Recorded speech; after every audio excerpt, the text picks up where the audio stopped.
Selamat siang Tribuners, bagaimana kabar Anda siang hari ini? Senang sekali saya Ilu Devisania dapat kembali menyapa Tribuners. Kali ini dalam program Highlight Koran Tribun Timur spesial pada hari Sabtu 1 Maret 2025. Beragam berita menarik tersaji untuk Anda dalam koran hari ini dan beberapa halaman diantaranya akan kami highlight dalam tayangan berikut ini. Tribuners, tentunya kita awali dengan halaman utama koran Tribun Timur terkait puasa Ramadan. Tim pemantau Makassar tidak lihat hilal. Hari ini umat Islam di Indonesia mulai puasa. Menak imbau masyarakat Muslim jalankan ibadah dengan khusyuk.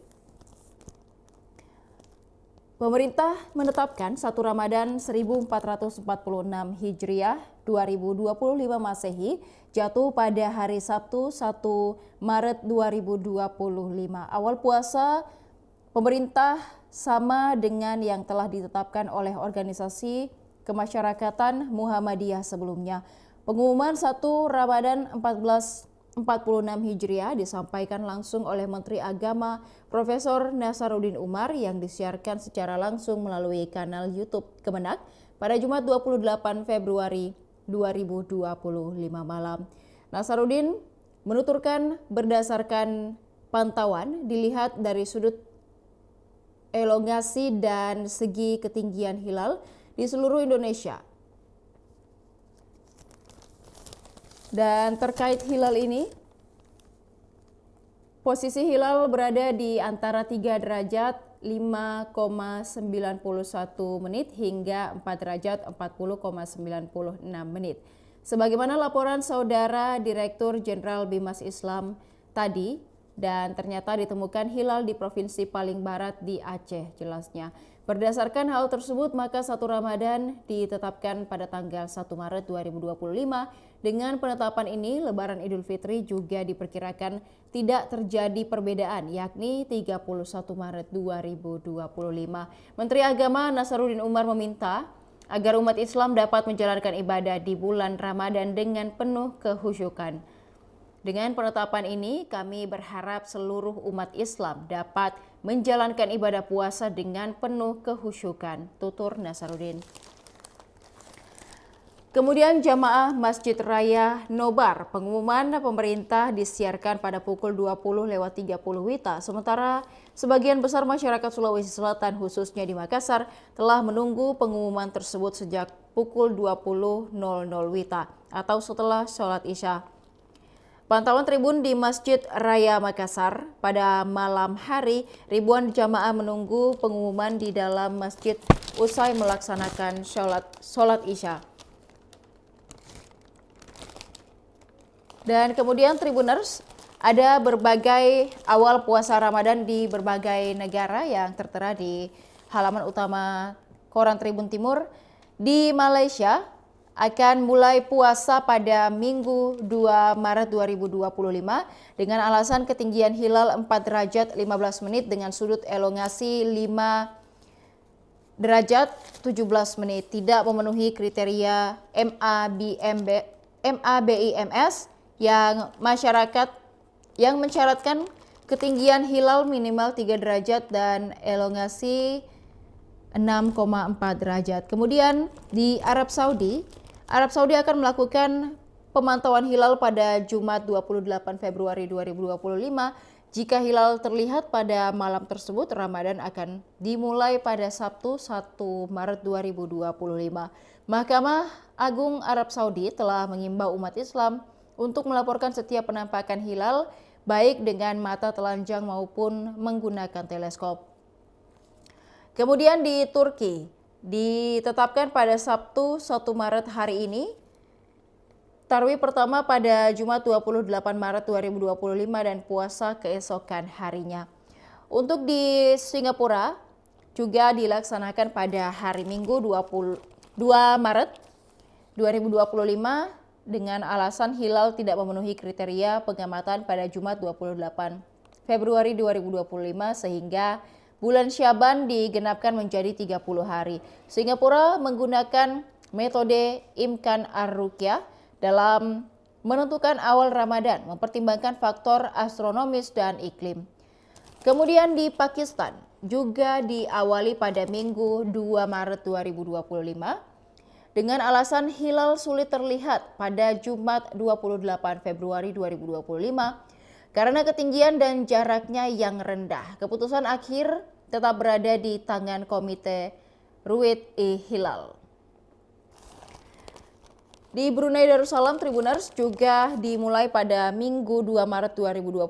Penetapan resmi awal Ramadan bergantung pada pengamatan hilal dan keputusan dari otoritas agama setempat. Di Amerika Serikat juga dimulai pada hari ini, Sabtu 1 Maret 2025. Bulan baru diperkirakan akan muncul saat matahari terbenam pada Jumat 28 Februari. Sebagian besar wilayah di Amerika Serikat akan memulai Ramadan pada Sabtu 1 Maret 2023. Meskipun beberapa daerah mungkin melihat hilal lebih awal ataupun lebih lambat. Kemudian di Australia pada Sabtu 1 Maret 2025, Mufti Besar Australia Dr. Ibrahim Abu Muhammad menetapkan awal Ramadan berdasarkan beberapa faktor seperti waktu lahirnya bulan, sebelum matahari terbenam dan durasi bulan terlihat setelah matahari tenggelam. Di Inggris mengikuti satu Ramadan di Arab Saudi atau Maroko. Kemudian terakhir di Vietnam, satu Ramadan ditetapkan hari ini, Sabtu 1 Maret 2025. Informasi ini didasarkan pada kalender Islam yang mengikuti siklus bulan.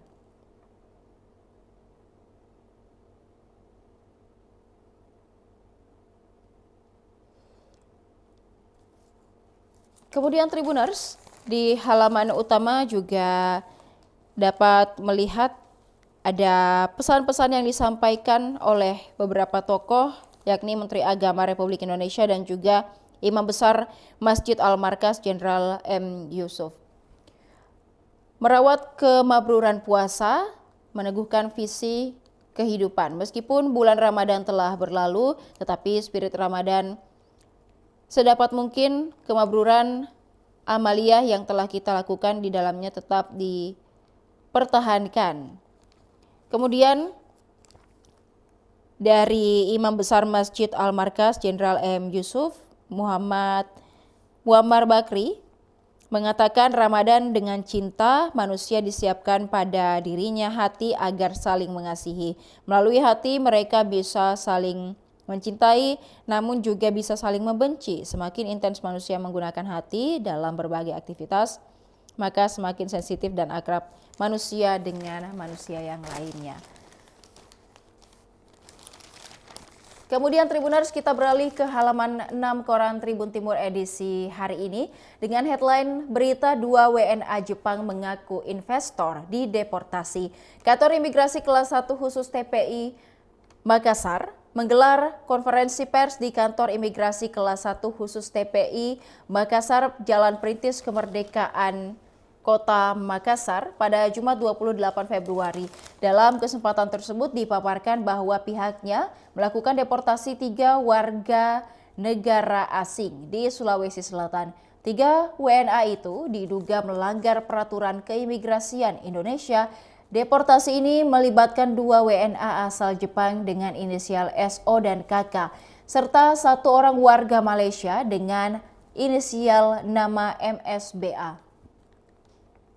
Kepala Kanwil Direktorat Jenderal Imigrasi Sulawesi Selatan, Fris Sumolang, mengatakan kasus ini berawal dari dugaan pelanggaran yang dilakukan oleh 2 warga negara Jepang tersebut. Keduanya diketahui memperoleh izin tinggal sebagai investor, namun tidak dapat membuktikan bahwa mereka benar-benar menjalankan kegiatan investasi di Indonesia. Hal ini mengarah pada pelanggaran pasal 123 huruf A Undang-Undang Keimigrasian dengan mengatur tentang pemberian keterangan tidak benar dalam memperoleh izin tinggal. Seharusnya mereka memenuhi kriteria tertentu agar mendapatkan izin tinggal dengan status investor, ujar Fris Sumolang. Kemudian 1 WNA Malaysia melewati izin tinggal. Sementara itu, Kepala Kanwil Direktorat Jenderal Imigrasi Sulawesi Selatan, Fris Sumolang melanjutkan, untuk warga negara Malaysia dengan inisial MSBA telah berada di Indonesia sejak 2019. Keputusan ini diambil setelah tim penyidik menilai bahwa ketiganya telah melanggar ketentuan yang berlaku. Kami akan terus menjaga ketertiban dalam hal keimigrasian dan menegakkan hukum di Indonesia, tambah dia. Kemudian Tribuners, berita lain yang ada di halaman 6 terkait kakek cabuli cucunya, usia masih 6 tahun. Warga mesti waspada pencabulan anak di Kecamatan Manggala, Kota Makassar. Seorang bocah perempuan usia 6 tahun menjadi korban pencabulan. Terduga pelaku bukanlah orang jauh, melainkan kakek dari korban dan Kapolsek Manggala, Kompol Samuel Tolongan, yang dikonfirmasi membenarkan adanya kejadian itu. Saat kejadian itu langsung dibawa ke unit PPA Polrestabes karena perbuatan asusila, ujar Kompol Samuel dikonfirmasi. Hal senada diungkapkan Kapolrestabes Makassar, Kombes Pol Arya Perdana. Menurutnya aksi pencabulan terhadap anak itu terjadi pada Kamis 27 Februari 2025 kemarin. Saat aksi bejat sang kakek terbongkar, sempat terjadi keributan oleh orang tua korban dan terduga pelaku. Memang ada ditemukan masyarakat yang ribut di sana, ujar Kombes Pol Arya. Jadi antara anak dan orang tua atau kakek karena orang tua mencabuli anaknya. Jadi kakek mencabuli cucunya, sambungnya. Kini terduga pelaku RR 56 tahun telah diamankan di unit PPA Polrestabes Makassar untuk pemeriksaan lebih lanjut. Kemudian Tribuners, berita lain yang ada di halaman 6 terkait Munafri Aliyah bakal safari Ramadan di 15 kecamatan.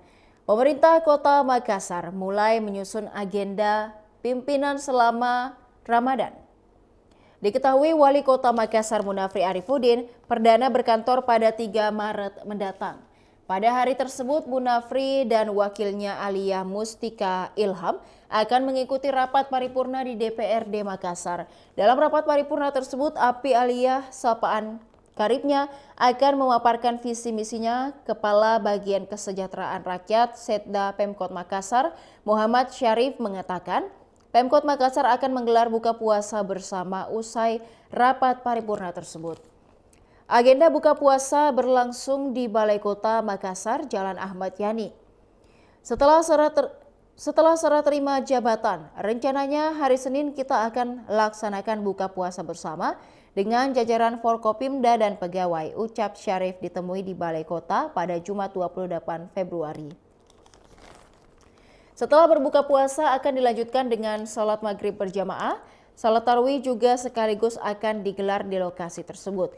Lanjut Syarif, selama Ramadan agenda pimpinan akan lebih banyak ke kegiatan keagamaan.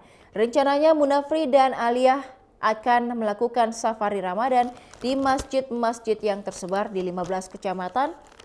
Pimpinan akan lebih banyak bersentuhan dengan masyarakat pada momen bulan suci ini. Selain safari Ramadan, agenda buka puasa hingga salat subuh berjamaah juga akan dilakukan. Di waktu tertentu, Pak Wali Kota akan safari Ramadan di kecamatan. Beliau akan membagi waktu dengan Ibu Wakil Wali Kota, ujarnya. Akan digunakan kesempatan ini untuk silaturahmi dengan masyarakat. Beliau akan menyiapkan waktunya lebih lama berdasarkan bersama masyarakat mulai dari berbuka maupun tarwih berjamaah di beberapa kecamatan, sambungnya. Kemudian berita terakhir di halaman 6 terkait Dinas PU warning kontraktor revitalisasi Balai Kota.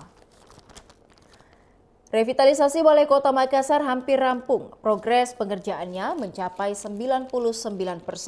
Kepala Bidang Prasarana dan Bangunan Pemerintah Dinas PU Makassar, Hajar Aswad mengatakan batas waktu pengerjaannya hingga 17 Maret mendatang.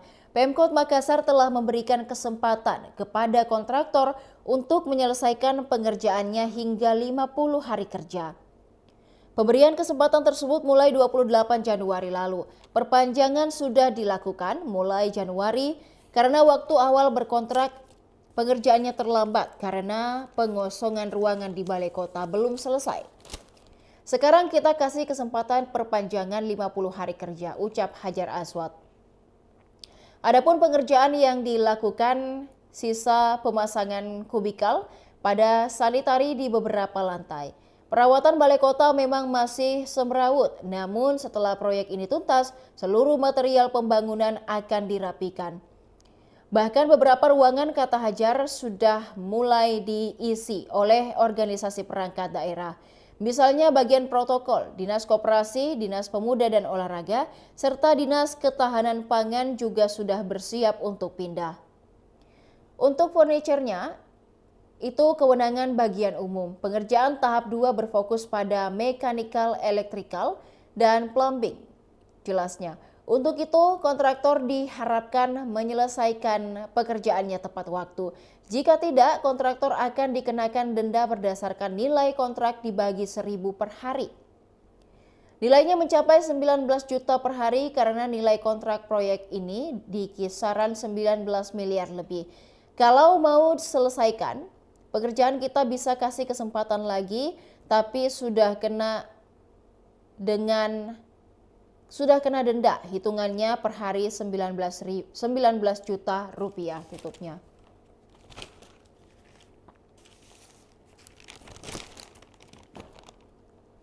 Kemudian Tribuners, kita beralih ke halaman 8 koran Tribun Timur edisi hari ini dengan rubrik Gebrakan Sang Pemimpin 2025.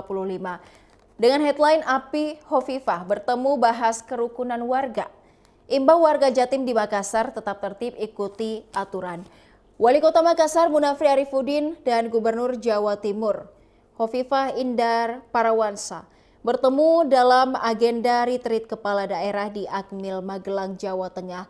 Pertemuan ini dianggap penting untuk membahas sinergi antara warga Jatim dan Sulawesi Selatan, khususnya yang berada di Kota Makassar dan Surabaya.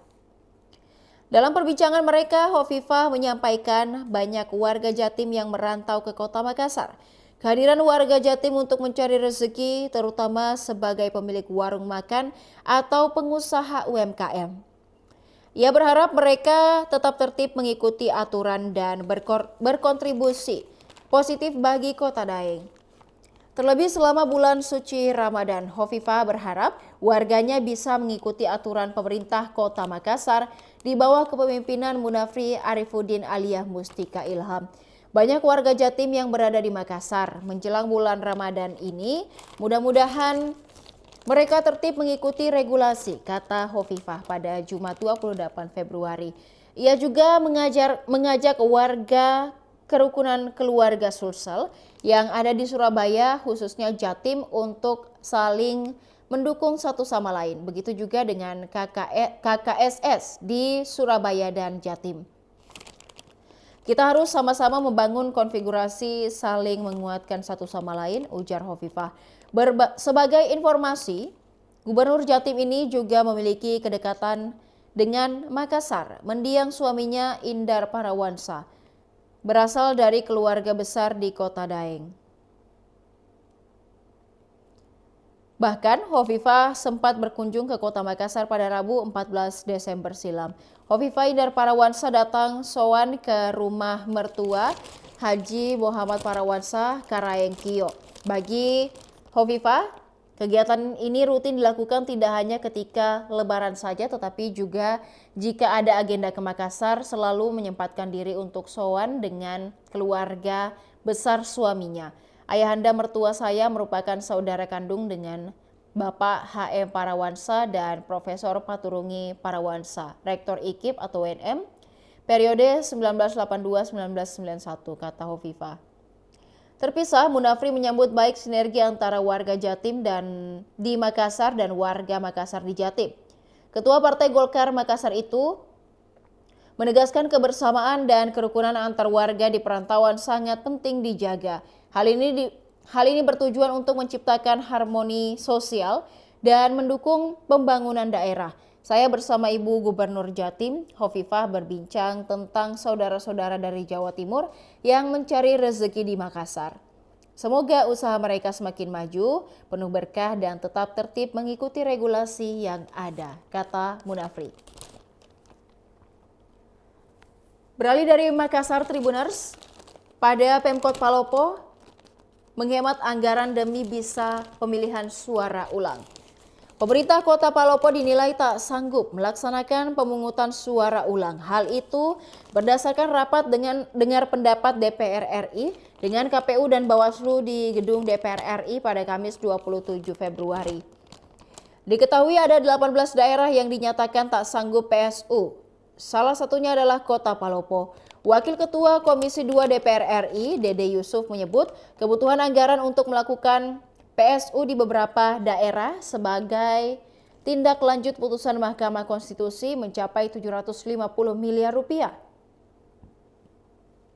Jumlah tersebut merupakan kebutuhan dari Komisi Pemilihan Umum, Bawaslu, hingga kebutuhan pengamanan untuk TNI dan Polri. Komisioner KPU Sulawesi Selatan yang saat ini mengambil alih tugas KPU Palopo mengungkapkan anggaran pelaksanaan PSU dibebankan kepada pemerintah daerah. Menanggapi itu, PJ Wali Kota Palopo Firmansyah menyatakan akan melakukan berbagai cara untuk menyiapkan anggaran pelaksanaan PSU di Kota Palopo. Karena ini, perintah negara mau tidak mau kita wajib melaksanakan PSU, anggarannya pun demikian harus disiapkan. Bagaimanapun caranya, kata Firmansyah dalam rilisnya pada Jumat 28 Februari. Ia juga menegaskan bakal melakukan pertemuan dengan pihak terkait seperti DPRD, KPU, Bawaslu, TNI, Polri untuk membahas sumber serta jumlah anggaran PSU. Sementara Kepala Badan Pengelolaan Keuangan dan Aset Daerah Palopo, Raudatul Jannah dalam rilisnya menyatakan Kota Palopo siap melaksanakan PSU. Pada prinsipnya, pemerintah Kota Palopo sanggup melaksanakan PSU. Anggaran yang akan digunakan yakni dari pos biaya tak terduga dan pos lain yang bisa dihemat tanpa mengganggu anggaran gaji serta TPP ASN, jelas Raudatul Jannah. Dan terakhir, Tribuners di halaman 8 terkait berita mantan Cabub Sinjai Nusanti klaim DPO karena tambang. Mantan calon Bupati Sinjai, Haja Nursanti, mengklarifikasi informasi yang menyebutkan dirinya masuk dalam daftar pencarian orang karena kasus penipuan. Menurutnya ia dicari polisi karena kasus kerjasama di dunia pertambangan. Hal itu diungkapkan Haja Nursanti kepada Tribun pada Jumat 28 Februari 2025 melalui sambungan telepon. Menurutnya, informasi yang beredar di media saat ini tidak benar. Ia mengatakan pemberitaan itu sangat berlebihan. Jangan terlalu berlebihanlah, kata Nursanti. Diketahui Haja Nursanti kini ditetapkan sebagai dalam DPO oleh Polda Sulsel. Hal tersebut tertuang dalam daftar pencarian orang nomor DPO _Romawi 2 _Romawi 2 RES _1.11 _2025 Dalam surat tersebut, Haja Nursanti masuk DPO Polda Sulsel karena tersandung kasus dugaan penipuan dan penggelapan. Bukan utang, ini karena kerjasama. Dia masuk ke tambangku, kerja dia, kurang uangnya dia minta kembali. Katanya, saya DPO kasus 3 tahun lalu, terus ini barang diungkit kembali, dipanggil 2 kali, saya tidak datang dan dianggap kooperatif, jadi saya dikeluarkan DPO selanjutnya. Sebelumnya, Haja Nursanti juga dilaporkan di Polres Sinjai soal kasus utang piutang. Ia dilaporkan gara-gara utang 64,4 juta rupiah ke penyedia jasa CV 8IO. Utang Haja Nursanti itu saat kampanye akbar di lapangan Gelora Lapa pada Kamis 21 November 2024 lalu. Direktur CV 8IO, Afandi Rizwan Ansar mengungkap awalnya utang Nursanti mencapai 234,4 juta rupiah. Afandi mengaku muak dengan sikap dari Haja Nursanti yang tak kunjung menyelesaikan utangnya. Karenanya Afandi melaporkan persoalan ini ke polisi. Saya sudah capek dijanji terus, sampai saat ini belum ada penyelesaiannya, maka saya sudah melaporkan ke Polres Sinjai, kata Afandi beberapa waktu lalu. Pada Pilkada Sinjai 2024, Haja Nursanti belak-belakan menyiapkan dana 30 miliar untuk menantang 3 paslon lainnya. Nursanti berpasangan dengan mantan Ketua DPRD Sinjai, Lukman Haji Arsal, dengan akronim Santun. Meski punya dana besar, Nursanti nyatanya kalah. Pasangan calon nomor urut 3 ini hanya mendapatkan suara 717 suara atau yang terendah dari paslon lainnya.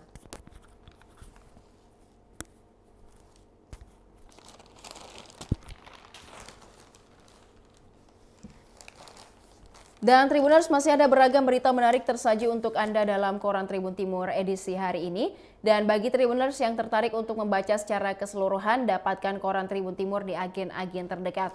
Dan untuk berlangganan 1 bulan Rp80.000 dan juga 1 tahun Rp1.000.000, Tribuners dapat menghubungi hotline subscriber yang ada di bawah ini dengan nomor 0411811550 ataupun juga untuk mendapatkan Tribun Family Card di 081141355555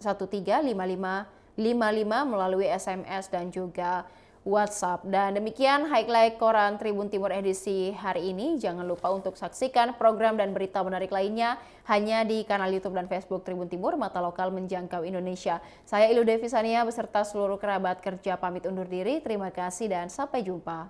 Download Tribun X sekarang, menghadirkan lokal menjadi Indonesia.